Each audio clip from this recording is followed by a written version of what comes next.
I don't know if you've noticed, but this virus has taken away the public forum from our city council meetings. Well, I am here to put the public back in public forum. Pops you up, Ashland Public Forum, wow! The Ashland Public Forum of May 5th starts with citizen Tom Marr. Citizen Tom Marr says, to be read aloud during public forum as to share with the public and the council just like a regular meeting, thank you. I am Tom Marr. I live on North Mountain Avenue in Ashland, Oregon. I understand the city of Ashland is planning to repave my street for the price of $2.56 million. This street is fine, and all my neighbors agree. It could, at the most, use a few $1,000s for maintenance and repair, certainly not millions of dollars in overlay and rebuild. I went on to note the $5 million to be spent on Clay Street. It is in better condition, and it gets less use. I see Ashland Street on the list of another $4.5 million. It's the most damaged and most used of the three. Please note the cost of these three projects is more than a new city hall with Pioneer Hall and community center. Even add the solar panels and the water fountain. Road construction is a major source of greenhouse gas, and transportation is the #1 source of CO2 in the world. Please do not pave my street. I would prefer you lower my water bill so I can feed people and not starve. I cannot eat roads. Thank you for helping to share my concerns with my mayor, city councilors, and fellow citizens. Then, next citizen. Citizen Eric Novis. Council, it is disappointing that continuation of the drone program is the first council action in relation to the situation of the homeless since the COVID-19 crisis began. This continues a long series of responses to homelessness that focus on law enforcement and criminalization rather than seeking out solutions to the problem of housing people. Yes, the risk of fire is a serious threat, and this is precisely why we need to make every effort we can to getting people housed with access to services quickly. I personally live in a building downtown that was nearly burned down as a result of an arson attempt by a mentally unstable homeless man. Were his issues exacerbated by his condition of homelessness, police harassment, social exclusion, and lack of access to medical attention? Most definitely. I am confident that there is an equal threat from arson as there is from negligence. Antagonistic tactics of aggressive law enforcement, harassment, and fines will not address this problem and will likely make the situation worse. We need to find solutions quickly as fire season approaches to get people into housing and find them access to services. This should be a top priority. There are too many risks associated with the potential for compounded crises. Fire evacuations and emergency shelters are a potential reality no one wants to consider with COVID-19 continuing to be a threat. Respectfully, Eric Novis. Next citizen.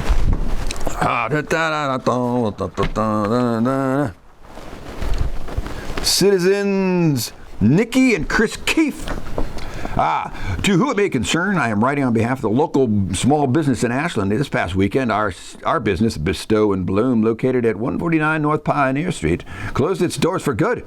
We are heartbroken. We just celebrated our 3rd anniversary on April 7th. Actually, it was not much of a celebration because we had been closed due to COVID-19 since March 16th. It's hard to think that just 5 months ago, Bestow and Bloom was awarded Emerging Business of 2019 at an award ceremony hosted by the Chamber of Commerce. And now our business is closed. Please consider funding small business grants to local businesses so this does not continue to happen to our town. Sincerely, Nikki and Chris Keefe. Next citizen.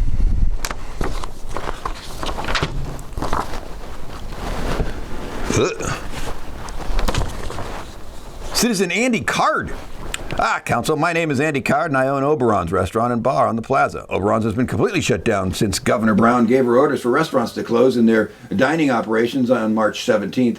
It's now May 4th. Today marks 49 days of zero revenue generated. When my wife and I quit our corporate jobs and invested everything we had in Oberon's, we knew that managing cash flow was always the key to survival in the restaurant industry. We were responsible. We always made sure to leave money in the company in case of an economic slowdown. In Ashland, for example, a few bad weeks of smoke or an extra snowy January, February, a very wet April, etc. However, we never thought we'd have to create a financial model based on 49 days and zero revenue. There's no point Because if that situation would ever occur, then the entire Ashland economy would be in jeopardy. But this is where we find ourselves today, 49 days and zero revenue. Yes, there has been federal support. Let's start with the Paycheck Protection Program. It offers businesses money for 8 weeks of payroll, utilities, and rent. However, these rules are murky. Forgiveness guidelines have yet to be finalized. Most businesses are unsure of how they use them, and if they do use them, how do they get employees to come back and work when they're making more in their normal pay from the state and federal unemployment? All you have to do is read the most recent article in the Mail Tribune about Common Block Brewery in Medford to understand how the Paycheck Protection Program is a total failure and will not help many small businesses. Suffice it to say, we are struggling to survive. We are not optimistic about Phase 1 opening either. Tables 6 feet apart, no bar seating, closed by 10. Having to take this information from each customer that dines, we would have to hire somebody specifically just to do that. We can't justify that labor cost. It may not even be worth it until Phase 2 or 3, but we do not know how long it will take to reach these subsequent phases. The city has offered deferral on utilities and food bev tax. It's helpful now from a cash flow perspective, but it does not solve the problem. The money is still owed, and we still have to generate any revenue. Every month our bank account is less. How do we expect to pay the owed utilities and food and beverage tax? How are we expected to pay rent? How are we expected to survive the winter when that survival relies on tourist revenue from the summer? OSF is slated to reopen in September, but there are no guarantees. What happens when infection rates rise in the fall because we've opened the economy back up? Consider OSF's demographic. There's a fair chance that the festival may not open this year. That'll be the final nail in the coffin. Is the council, the mayor, the interim city administrator okay with having several downtown vacancies for the next 18 months? Does it matter? Or will they just be rebuilding years? But who will have the money to rebuild? Big corporations, I suspect. Is that what we want for Ashland? I don't, and many of the citizens certainly do not either. It's unconscionable that the city of Ashland would not do everything in their power to save the small businesses in Ashland. We are the pulse of the city. We provide jobs to thousands. We are gathering places for hundreds of thousands of tourists that come every year. Which tourists will come back to Ashland after their visit in 2020 or 2021 if many of their favorite restaurants or retail businesses are closed? How depressing would it be to visit a once vibrant tourist town and be met with vacancies on every block? Your rebuilding years will take much longer than you expect it to. I'm asking the council to allow us to keep food and beverage tax for Q1 and Q2, or come up with grant money to distribute to the small businesses in Ashland. Thank you. Whew. All right, next citizen. Citizen Karen Anka. Is that right? Yeah. All right. Good evening, Mayor and Council. I want to take this opportunity to thank Councilor Akins for placing on tonight's agenda a discussion of a small business grant program to help businesses like mine during this difficult time.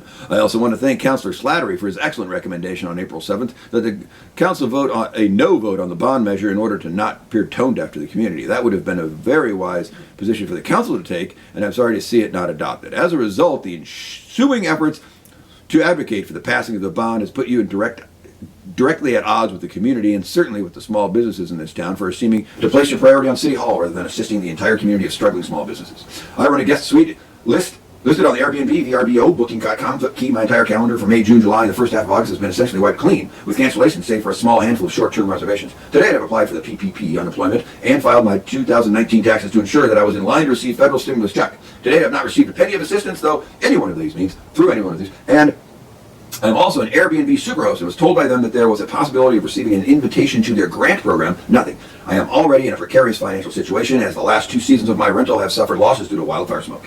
In addition, we are just emerging from our 4 to 5 month slow season where we cannot depend on adequate income from our rentals. We have grave concerns for our incomes moving forward, and I have some suggestions for remedies further down in this letter. As you may well know, our rental season correlates directly with OSF seasons, specifically the outdoor plays. March through May are typically considered our shoulder seasons, with June through November first being our high seasons. You can see our concern moving forward with the Shakespeare Festival might reopen in September. Other draws in Southern Oregon include the Brit Music Festival, nearby wineries, outdoor adventure, outfitters, rafting, for example, and other public events such as the town's film festival, chocolate festivals, parades, 4th of July activities, all of which are likely to be canceled or scaled back due to their nature of drawing crowds.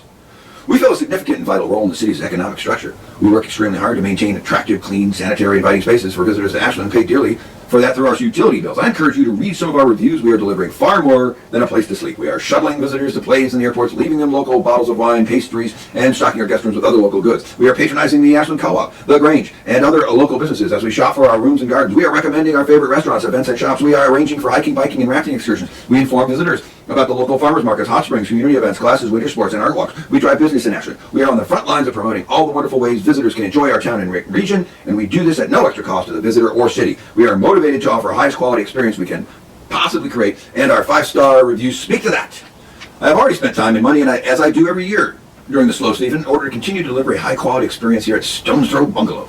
I am extremely dependent on my rental income to pay my bills and cover my expenses. I have been a resident of Ashland for 22 years and have been in the hospitality industry for the past 12 years. And yes, I am a licensed and legal operation. In addition to my bungalow rental, I work as a graphic designer, environmental educator, and as a result hold a second business license within the city of Ashland. I don't have to remind you that living in this town is becoming increasingly expensive. I have noticed a disturbing trend over the past 22 years as more and more I'm unable to enjoy what Ashland has to offer as I struggle to keep my income in line with the cost of living in Ashland. Suggestions for remedying the immediate situation. 1.